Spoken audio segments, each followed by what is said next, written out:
Whenever you find yourself feeling disconnected, focus on what matters most in life, and your faith will soon blossom.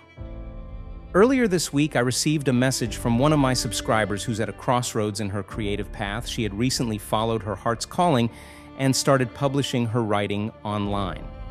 And while she's thoroughly enjoying the writing process itself, she's paralyzed by the confusion of what to do next.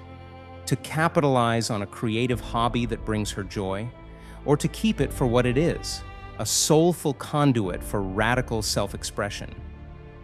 But even though I thoroughly enjoy writing, there are moments when I feel completely lost and wonder, where is my writing taking me? Is it okay to feel this way? I never knew that I could be a writer.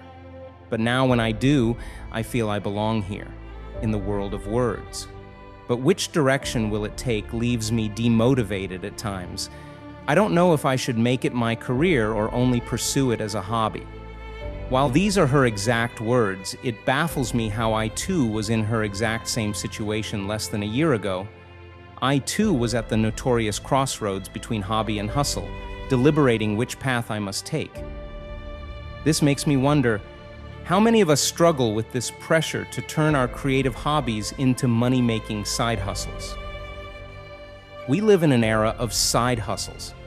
In 2019, more than 57 million Americans turned to freelance work and side hustles to complement their incomes, which represents about 35% of the total workforce. This has planted a quick sprouting seed in our fragile minds that we must be constantly pushing ourselves to do more and achieve more, that we must leverage whatever it is that brings us joy, whatever it is we're passionate about, whatever it is we're good at, and turn that major intersection into a money-making career or business. This, of course, is a blessing and a curse. A blessing because there has been no easier period in human history to transform a creative skill into a thriving online business.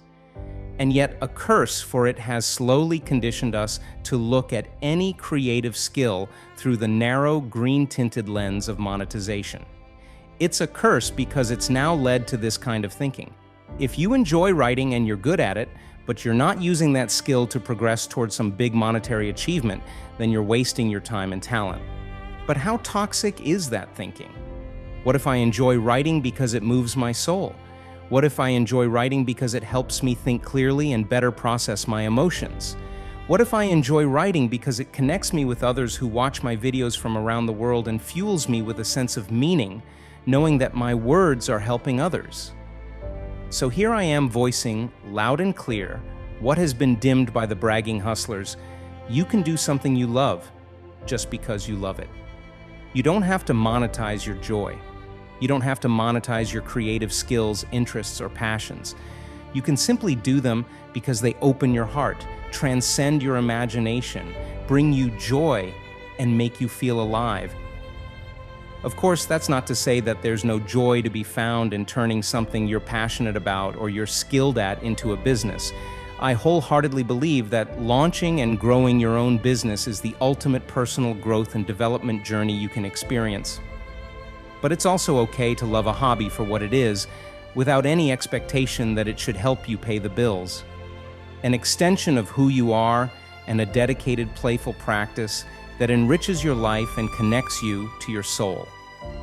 Hobbies alone are worthy and enough. They bring you joy and tone up your skill set. You don't need to infuse it with any other greater purpose. Although side businesses are a great way to earn extra income, they require a tremendous time and energy commitment. Building a business is not easy. It demands a different version of you to show up. A side hustle isn't simply an extension of your personal interests accompanied by paid benefits. A side hustle becomes work, an exchange of giving and taking. And what begins as a practice for creative expression and personal freedom of exploration slowly transitions into rigid systems and well-defined expectations. You suddenly shift from full autonomy of practice to prioritizing profits and client requests above all else. And when things start to click, you become more inclined to stick to what works, thus sacrificing the freedom to experiment because experimenting risks the bottom line. But isn't exploring and developing your own craft to your own will a large part of what makes hobbies immensely fulfilling? Creative hobbies are absolutely essential for our mental and emotional well-being. They allow us to step into a new calming and fulfilling realm, away from the stressors of life. Turning every hobby, then, into another form of work-related responsibility will have the opposite effect, don't you think? By removing this innate human pillar that facilitates a work-life balance, we would be much more prone to experiencing burnout, anxiety, and other health-related problems. Exactly a year ago, I was sitting in my room lost in contemplation and oscillating in thought.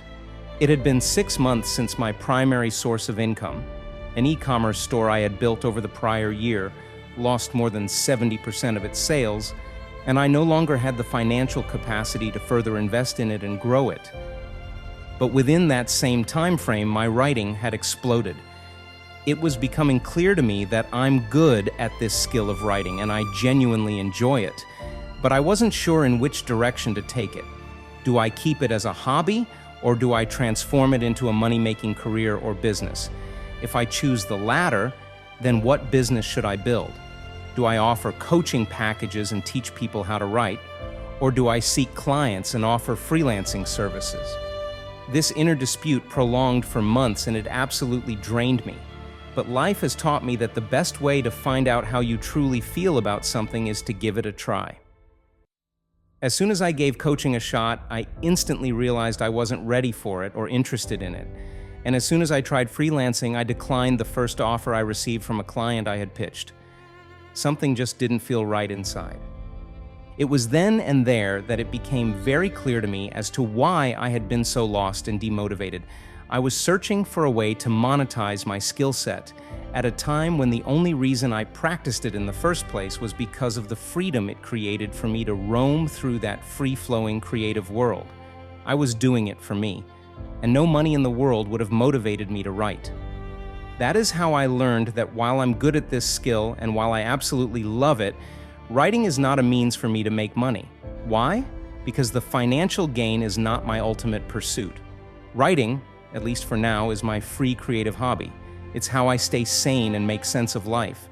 It helps me recharge. It's also an extension of my purpose, to show up every week, publish a video, and share it to my community of followers and subscribers. And that, in and of itself, fulfills me.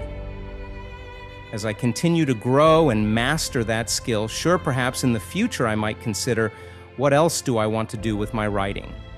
If I'm an expert in a domain and a publication comes in asking me to write for them, then sure, why not? If my authority grows and more people begin reaching out asking me how to start an online blog, then sure, why not? I can share my knowledge and charge for it. But for now, I urge you, do what feels right for you. Just because you're good at something and you love doing it doesn't mean you should slap a price on it and sell it. Unless, of course, financial gain is your ultimate pursuit. I'd rather you pause to shun out the noise and deeply contemplate this one question. What am I excited to learn more about? You won't have the answers right away, but when you turn down the heat and let it sit and simmer, the signs will come to you as smoothly as waves flow to shore.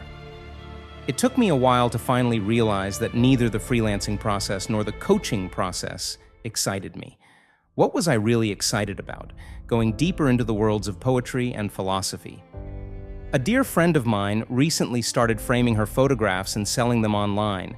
She's an amateur photographer who captures moments in time within the city of Beirut and shares them on Instagram. Her hobby is slowly meddling with the waters of a side hustle. She's enjoying the process and she's learning a lot: how to price products, how to upsell and bundle, and how to organize her finances. But wherever this new side hustle might take her, that's not the point.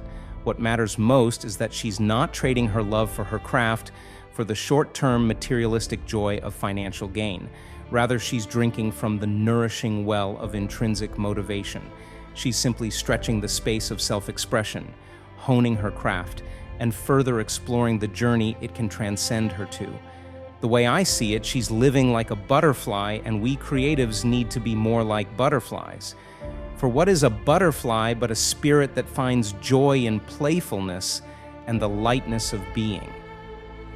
A butterfly transforms through different life cycles, always exploring her many different colors and freely expressing herself through them. While birds usually follow a linear path when flying, the butterfly is more erratic. She makes constant changes without anyone ever knowing what her next move may be. The butterfly is the symbol of creative freedom. Be the butterfly, don't pin it.